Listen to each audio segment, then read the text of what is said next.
Howdy folks, and welcome back to Assassin's Creed Valhalla. So we've given Norway the heave-ho, and we're setting sail for merry old England, and this is really where the story begins. Everything up to this point has pretty much just been a prelude.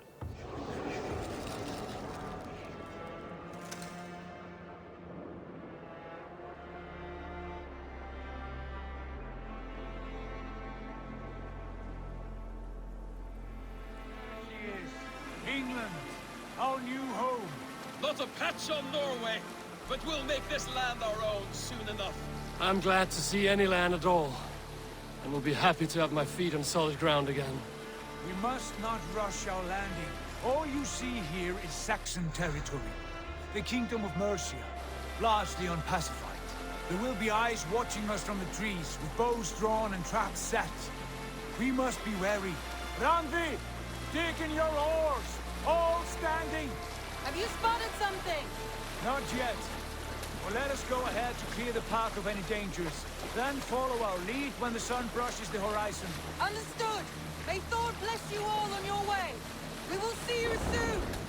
Sail on.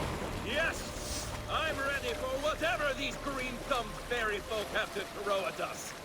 Sigurd, do the sons of Ragnar know that we're coming? They do not, but they will not scoff at our visit. Of the 4 kingdoms in England, the sons of Ragnar have settled only one. The rest is ripe for the taking. Do we mean to join their army? No, no. We will speak with them, get the lay of the land, and carve this country into as many pieces as we see fit. Look ahead there. Is that what passes for a town? Plain brick in a single rune to their timid god? That rune is called a root, Dag. The cross upon which their god was sacrificed. It sits atop a monastery, a place of worship. That cross killed their Christ, and now they display it in worship? Bizarre. We carve idols of our gods and make wishes before them, like our sacrifices to Odin, the One-Eyed. But we do not worship the wolf that kills him. That is the difference. Whatever strangeness we see in these Saxons, they must think the same of us. The hammer! Now there is a symbol worthy of a god. A bolt of lightning would take that cross clean off. Yeah, that's right, bloody Vikings, come over here, steal all our jobs. And yet, let me just remind everyone that the Vikings weren't doing anything that the Anglo-Saxons before them hadn't done a couple of hundred years previously. Look there! What are they doing? Ritual drowning. Baptism, Dag. Are the ways of Christians really so unfamiliar to you? Not at all. I simply forgot. And someone has to keep the conversation up. It must be priests and worshippers alone in that place. We could storm this port with ease. Sack it without breaking a sweat. Is there much in the way of treasure there? Always!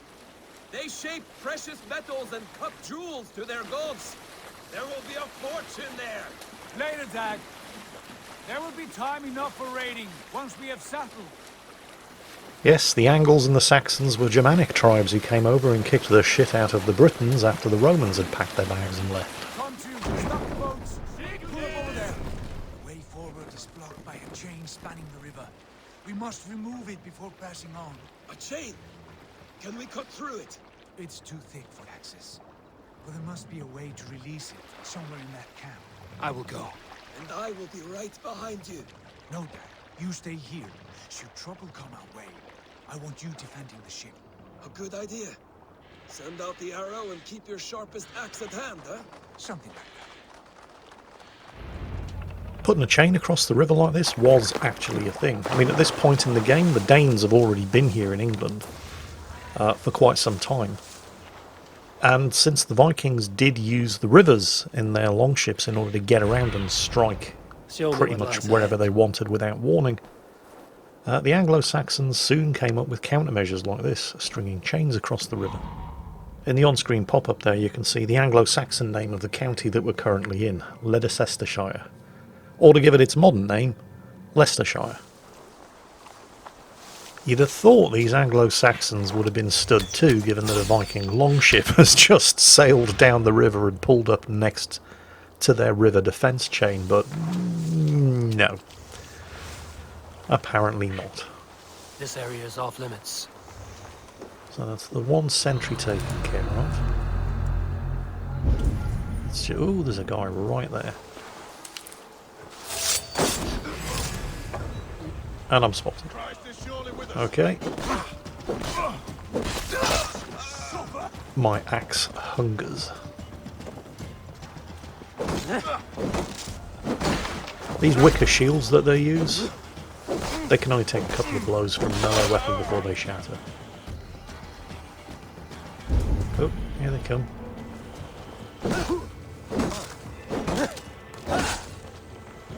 You're mine! Condon's readying his bow. Finish this guy off fast. Gotcha. Right, I think that's taken care of everybody.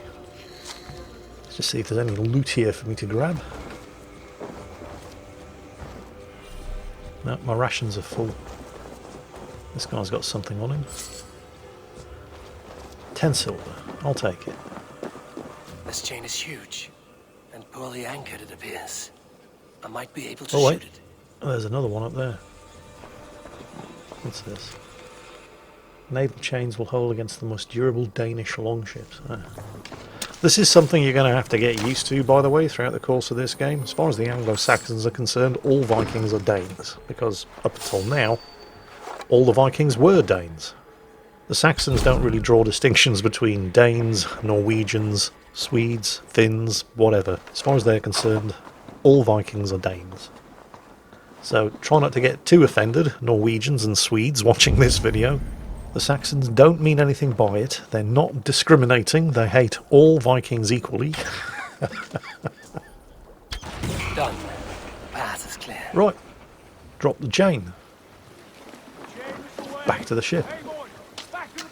That's something that's... It's not a ship, right? It's a boat with a single mast, right? One mast, you're a boat. That's why submarines are called boats and not ships. The conning tower is their single mast. I mean, it's amazing that the Vikings crossed the North Sea.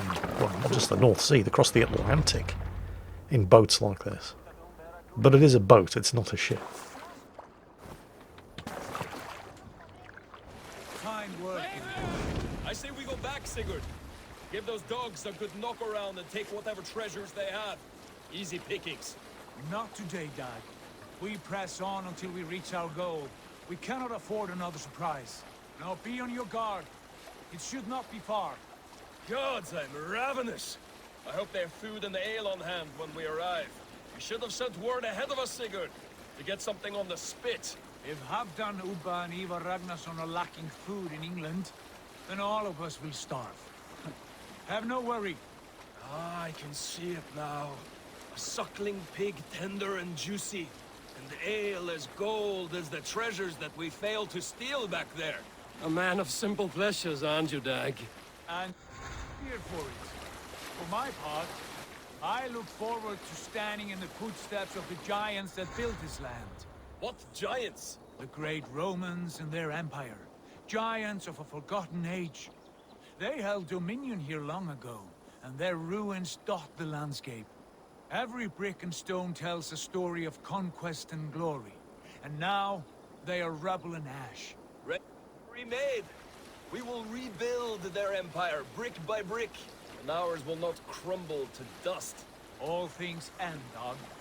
The ruins are not a warning. They're a testament. Look there, just ahead. Where the sons of Ragnar make their camp. At last, to find our feet on steady ground. Sigurd, hold back. Something isn't right. Good eye. There's too little movement for an army. Only tents and a few men. Not the army we hoped to find. No. Let us get a closer look.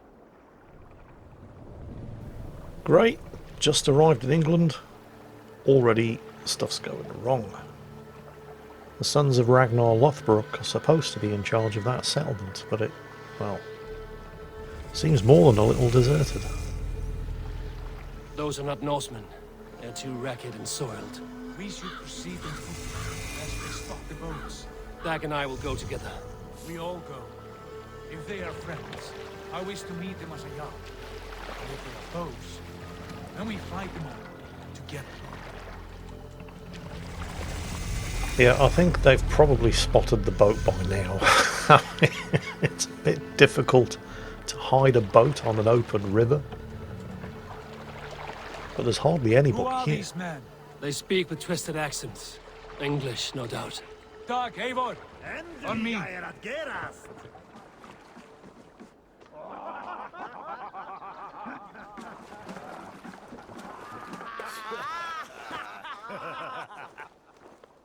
Oi, what's this? A mess of filthy Danes befouling our riverways? You there? Give us your name. I am Sigurd Jarl of Fornberg. And you are... Men who do not take kindly to Dane invaders creeping into our camp. You'd best move along, pagan. Spare yourselves a slaughter.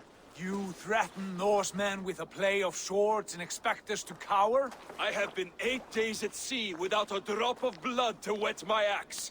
So spare the chatter, buckerouts, and draw your weapon. Well, this is one way of solving the problem, I suppose. You have what you wished for, Dad. Plus, it's all good. What, 10 XP per kill? Oh, I've still got 2 skill points to spend. I've just realised. Ah, well. We'll sort that out later. Right now, we've got some Saxon bandits to carve up. Oh, there's more of them arriving. Fine. More skulls for my axe. I may as well use this adrenaline point. There we go. Flurry of axes. Remind me to talk about abilities in Assassin's Creed Valhalla. At the moment I've unlocked 2. Flurry of Axes is 1. And the way that you unlock abilities in Valhalla is slightly different to the way that you may be used to doing it in Odyssey. And it's definitely not a better way of doing it. You see, in Odyssey you would explore tombs and crypts and ruins and you would find things that gave you an ability point, and then you would spend those ability points on whatever abilities you wanted. If there was a particular ability point that you wanted, then you would just buy abilities in the tree below that until you got to the one that you wanted. And it allowed you to pick and choose the abilities that suited the way you wanted to play. Here in Valhalla it's different. You still explore ruins and crypts and tombs and such like in order to find things that give you abilities, not ability points. You don't get to choose the ability. So if the zones that you have access to don't contain any abilities that support your playstyle, well, you're shit out of luck then, aren't you? I mean, I've arrived here in England with 2 abilities that I earned from exploration in Norway, and they're both melee abilities. So if I decided that I wanted to play the game as a ranged attacker, well, I'd still be able to do that. I just wouldn't have any abilities that support it. This isn't a deal breaker, of course. I mean, you can still play the game any way that you want, but it would be nice to be able to, right from the start, support the way that you prefer to play with your own choice of abilities rather than just taking whatever is given to you.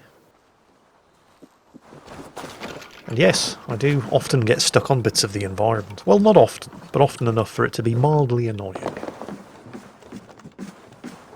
You there! Untie us! Let us walk and we will not hurt you!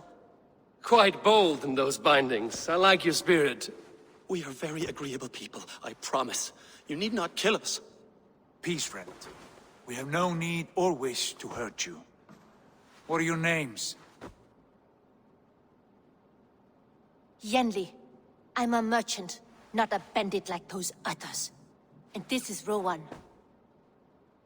Rowan, that's right.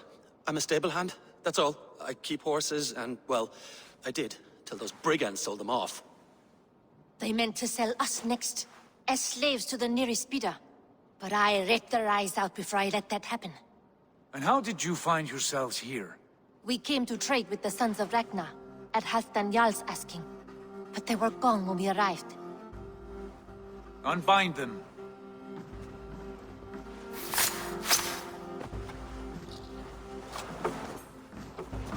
You know the sons of Ragnar? Aye, sold many a mare and stallion to the brothers. Good men, always paid me fair.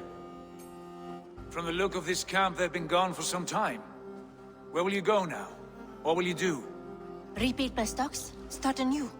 I have friends and allies across the land to aid me, but it won't be easy.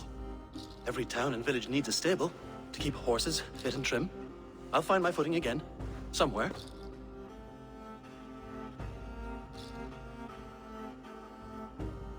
What are you thinking? That we could use their skills as we get settled. Having access to trade and someone to tend our mounts would be a boon. My thoughts as well. Any friend of the Ragnarssons is a friend of mine. Right, Dag? Whatever you think is best, Sigurd.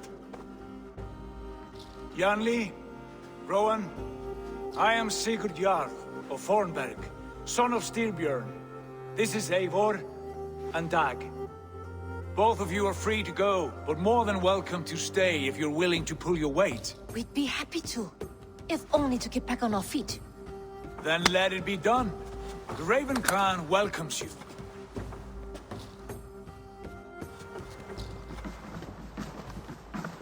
From strangers into friends, into family. The others have arrived. Come. I have a good feeling about this place. Honored family, friends, welcome to your new home.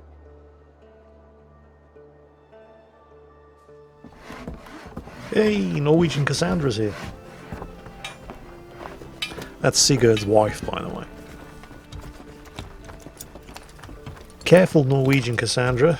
You don't want to pull a muscle carrying those heavy paper scrolls while everybody else is lugging in all the fruit and vegetable and blacksmithing tools.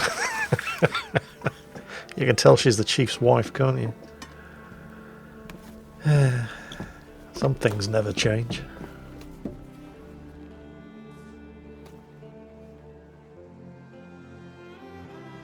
Well, there it is. Home sweet home. I suppose we better start getting settled in.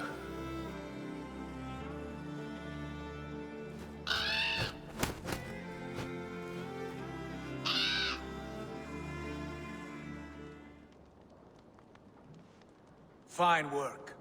A longhouse to rival any I've seen. Now come. Randvi has found something I would like you to see.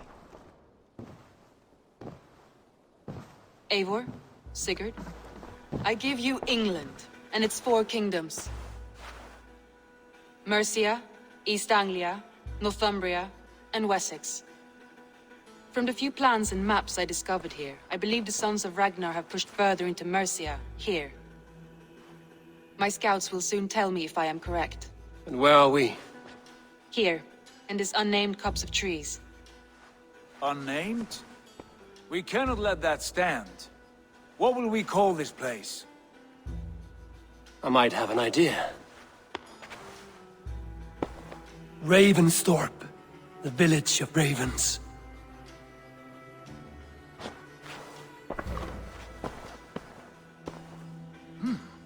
I like it. The poet in you sings once again. One day this name will be known throughout all of England. A name is only a beginning. If we want renown, we must build, expand. Agreed. We should begin with a forge. Can you help Gunnar get working again? We'll need cargo, supplies. For that our neighbors will provide, whether they wish to or not. Scarcely arrived, and now we must raid. We cannot master this land merely by asking. I'll go and speak with Gunnar now. Good work, my dear. And what else have Right. you found? Well, we're in England, but we don't have to stay in England. We can travel to Norway at any time through the world map. And there are still huge areas of Norway that I haven't actually explored yet. Plenty there to see and do. But for now, we need to expand Ravensthorpe. And to do that, we're going to have to raid. So the crossed red axes that you can see on the map are places that we know of that we can raid for supplies. Right now there's only one on the map, but don't worry, that's just because we've only just arrived and we haven't really gotten out and had a look around much. So when it comes to raiding, you need to pay attention to the suggested power level of the county that you're planning on raiding in. Leicestershire, where we are, has a suggested power rating of 20. Oxfordshire, 90. Sussex, 160. That's the game's way of saying if you go here, you're likely to get your head kicked in.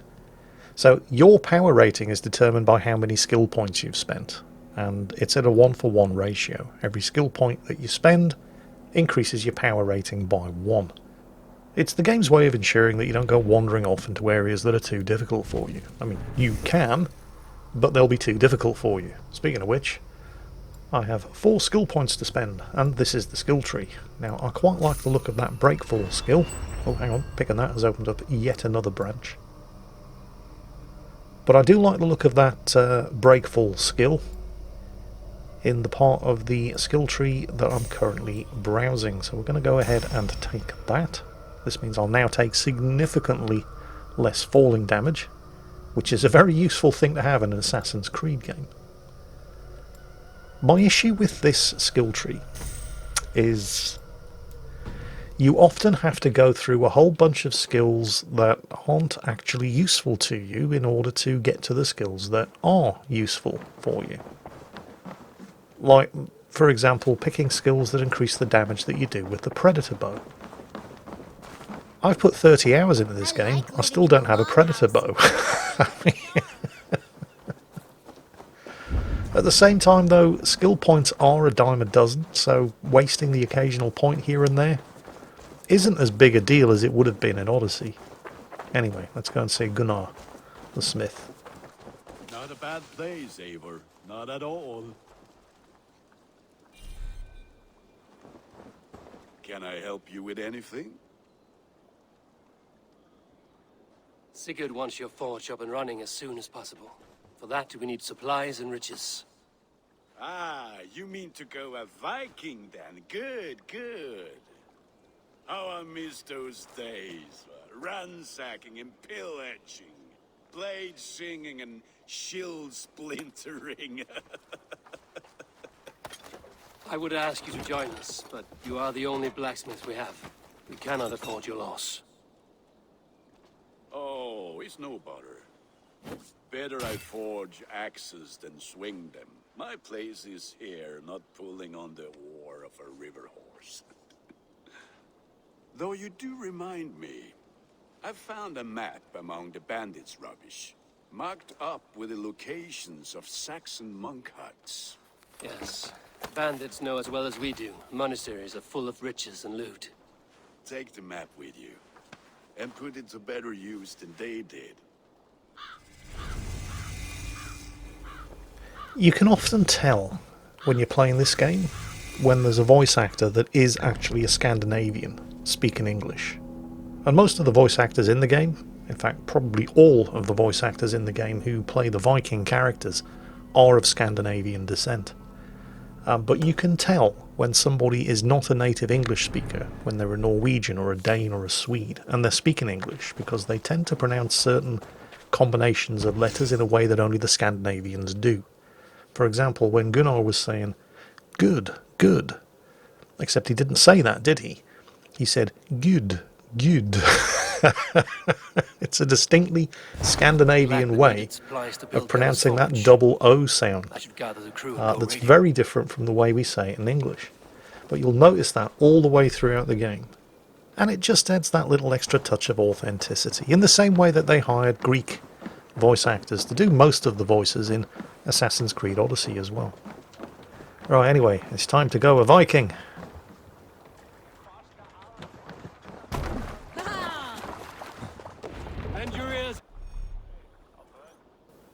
So we need supplies and raw materials.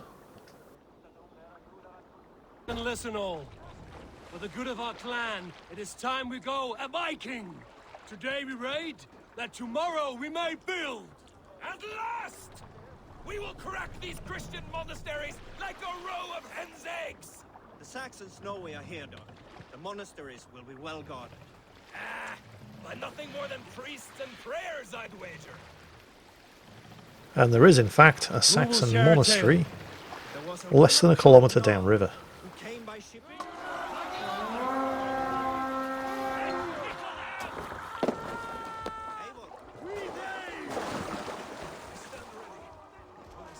Alrighty then, our first raid. So the raid is considered complete when we've looted the monastery of all of its wealth. Now you saw I just looted a pot or something there. That doesn't actually count. If you look at the top of the screen, you can see these gold glowing orbs. They indicate wealth. Those are the things that we're here for. Those are the supplies that we're going to be using to help build up Ravensthorpe. Alcester Monastery. Now it will be guarded, so there is going to be some killing. I mean, I wouldn't have it any other way.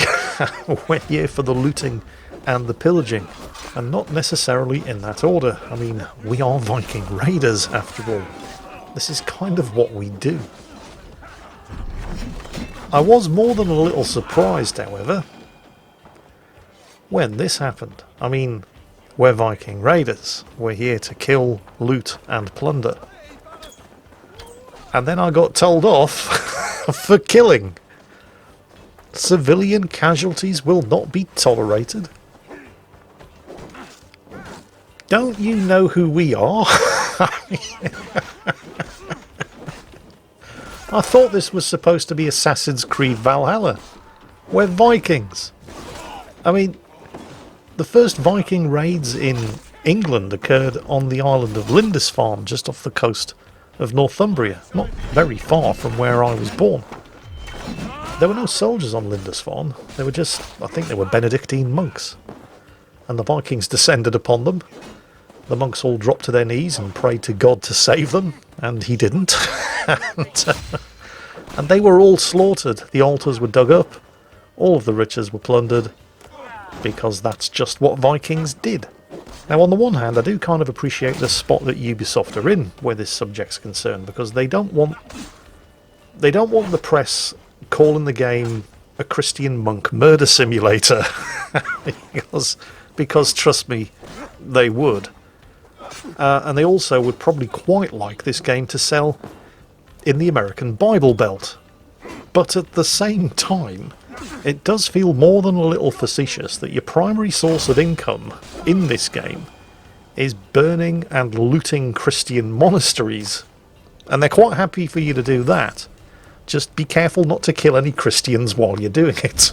We wouldn't want anybody to think that you were a Viking or anything. Right, anyway, I believe, hopefully, that's taken care of most of the resistance. Now, how do I get in here? Can I smash the window down? I can smash the window down. Right. Okay, I can only loot the altar thing from this side. Come on, Dag. Give us a hand. What do we got? Raw materials. Just what the doctor ordered. Should be enough for Gunnar, but there is more here. And there's plenty of incidental loot lying around here as well. I do have to admit, this is one thing that I do like about Valhalla compared to Odyssey. Your sort of, I think they call it Odin's sight, this sort of sonar ping that you send out. This was an ability that cost ability points in Odyssey, but you get here for free, just by default here in Valhalla. And it not only highlights enemies, but also points and items of interest, including big fat juicy loot. So this is very good. Wow, did his head just go flying off, or was that just his helmet? More loot. Come on then, son. On 3. There we go. What do we got? Well, that's the raid complete. That's all of the wealth from this place. More raw materials. Excellent. So that should be more than enough to get Gunnar set up with a brand new forge.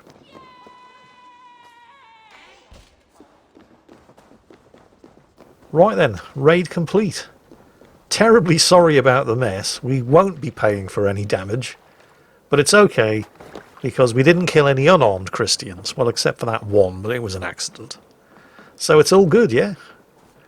Anyway, back to Ravensthorpe. Oh, Gunnar, I bring gifts. Very good news. Let's see how you like your new forge.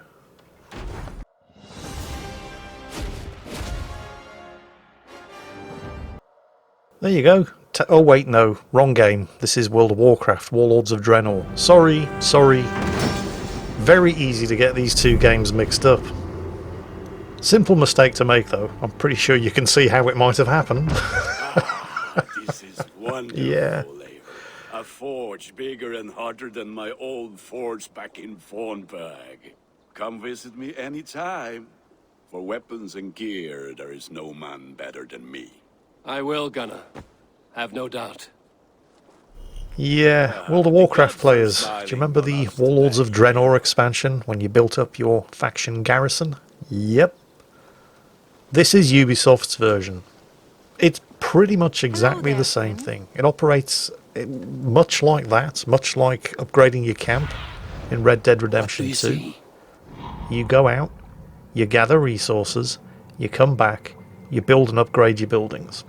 And various different goods and services become available as the buildings are built or upgraded. Does any of this sound familiar? It should.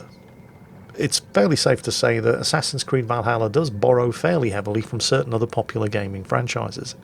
But that is not a bad thing, and they have implemented it very well.